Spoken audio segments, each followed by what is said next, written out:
Mes bien chers frères, bien chers enfants, la fête de la Pentecôte est admirablement choisie pour recevoir le sacrement de confirmation. En effet, si la fête de Pâques peut être considérée comme la fête du baptême, nous sommes par le baptême ressuscités en notre Seigneur Jésus-Christ, par notre Seigneur Jésus-Christ, à la vie chrétienne, à la vie surnaturelle, à la vie de la grâce. Par la Pentecôte, nous sommes confirmés dans cette grâce. C'est pourquoi remercier Dieu de recevoir le sacrement de confirmation en cette fête du Saint-Esprit, que vous allez recevoir en abondance aujourd'hui par ce sacrement qui a été institué par notre Seigneur Jésus-Christ. Pourquoi notre Seigneur a-t-il institué le sacrement de confirmation alors que vous avez déjà reçu le Saint-Esprit au jour du baptême?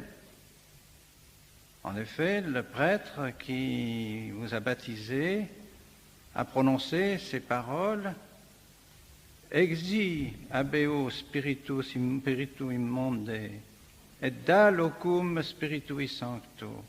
Sors de cet enfant, de cette âme, esprit immonde, et laisse la place au Saint-Esprit.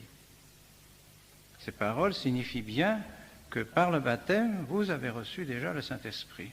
Cependant, les apôtres nous ont enseigné, et les pères de l'Église et l'Église ont enseigné que notre Seigneur avait voulu qu'après le baptême, les apôtres imposent les mains pour que l'on reçoive encore davantage le Saint-Esprit. Pourquoi? Parce que, à mesure que l'on persévère, que l'on grandit dans la vie chrétienne, dans la vie de la grâce, on a besoin de forces particulières. Le combat épuise les combattants. La vie chrétienne est une vie qui croît comme les plantes, comme la nature. La nature ne fait pas de bond. Il faut longtemps pour que les arbres croissent. Eh bien, nous aussi, pour notre vie spirituelle, pour notre vie de la grâce, nous constatons que les progrès se font lentement. Et nous avons besoin, après un certain temps de vie chrétienne, d'avoir ce secours particulier du Saint-Esprit pour maintenir notre foi, pour nous maintenir dans le combat que nous avons à mener au cours de notre vie. Et vous particulièrement, mes enfants, à l'âge où vous vous trouvez, à l'âge de l'adolescence qui vient, eh bien, vous aurez des difficultés à maintenir votre vie chrétienne, surtout dans ce monde où Satan règne partout.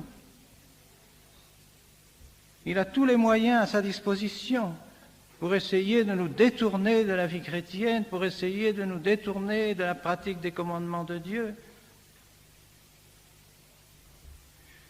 C'est pourquoi la grâce que vous allez recevoir vous est tout à fait nécessaire. Vous verrez qu'au début de la cérémonie, l'évêque va étendre les mains en demandant à Dieu de faire descendre en vous les 7 dons du Saint-Esprit. Mais ce n'est pas à ce moment précis que vous recevrez la grâce du sacrement de confirmation. Vous recevrez la grâce du sacrement de confirmation quand vous vous présenterez devant l'évêque, que vous agenouillerez devant lui, lorsque vos parrains et marraines vous poseront la main droite sur votre épaule droite. Et lorsque l'évêque va prononcer les paroles du sacrement de confirmation en vous signant le front du Saint-Crème et du signe de la croix, c'est à ce moment-là précis que vous recevrez la grâce du sacrement de confirmation. Sans doute, le bon Dieu ne permet pas que ce soit visible. Il pourrait. Si le bon Dieu voulait, si le Saint-Esprit voulait, il pourrait se manifester. visiblement, comme il l'a fait lors de la Pentecôte sur les apôtres, en faisant descendre sur leur tête des langues de feu qui manifestaient la présence du Saint-Esprit. Mais ce n'est pas parce qu'il n'y a pas de signe visible que nous ne devons pas croire qu'au moment où l'évêque vous donne le sacrement de confirmation, vous ne recevez pas le Saint-Esprit, vous ne voyez pas vos âmes, et pourtant elles existent. Vous croyez dans l'existence de vos âmes, eh bien c'est la même chose. Nous ne verrons pas sans doute le Saint-Esprit visiblement descendre dans vos âmes, mais nous devons croire que vraiment, en réalité, lorsque vous redescendrez à vos places, vous aurez reçu cette grâce et vous serez plus forts pour combattre le bon combat de la vie chrétienne. Alors nous allons prier tous ensemble. Et tout à l'heure, lorsque le sacrement, la cérémonie du sacrement de confirmation se clôturera, vous réciterez publiquement ces prières du « Je crois en Dieu, notre Père, je vous salue Marie », devant toute l'Assemblée ici réunie et avec l'Assemblée, devant les anges du ciel, devant vos anges gardiens, devant tous vos parents, amis qui sont défunts, qui sont au ciel, qui du ciel assistent à cette cérémonie, devant tout le ciel et devant toute l'Église de la terre, vous professerez votre foi chrétienne. Oui, je crois en Dieu le Père, je crois en notre Seigneur Jésus-Christ, son divin Fils, je crois au Saint-Esprit, je crois à la Sainte Église catholique, je crois au baptême pour la rémission des péchés, enfin je crois à la vie éternelle. Vous réciterez ça de tout votre cœur. Et il faut que ce soit une profession de foi que vous mainteniez pendant toute votre vie, jusqu'à votre dernier soupir. Et puis vous réciterez la belle prière de Notre Père, que votre volonté soit faite sur la terre comme au ciel, que toujours dans ma vie j'observe les commandements de Dieu, que je fasse la volonté du bon Dieu, que je pardonne à mes ennemis, comme le bon Dieu me pardonnera à moi-même, je l'espère. Quelle belle prière que celle du Notre Père. Enfin, vous vous confierez à la très sainte Vierge Marie. Je vous salue Marie, pleine de grâce. Vous vous confierez à votre bonne Mère du ciel, qui est ici aussi avec vous, qui est près de vous, qui vous aime et qui ne demande qu'une chose, c'est de vous réunir un jour dans le ciel avec tous les élus du ciel, car les élus du ciel, c'est la famille de la très sainte Vierge Marie.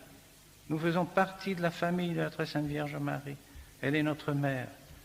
Alors nous demanderons tous ensemble, nous prierons, tous ceux qui vous aiment, qui ont une grande affection pour vous, qui vous ont préparé à ce sacrement, nous prierons pour que les grâces abondantes descendent dans vos âmes. Au nom du Père, et du Fils et du Saint-Esprit, ainsi soit-il.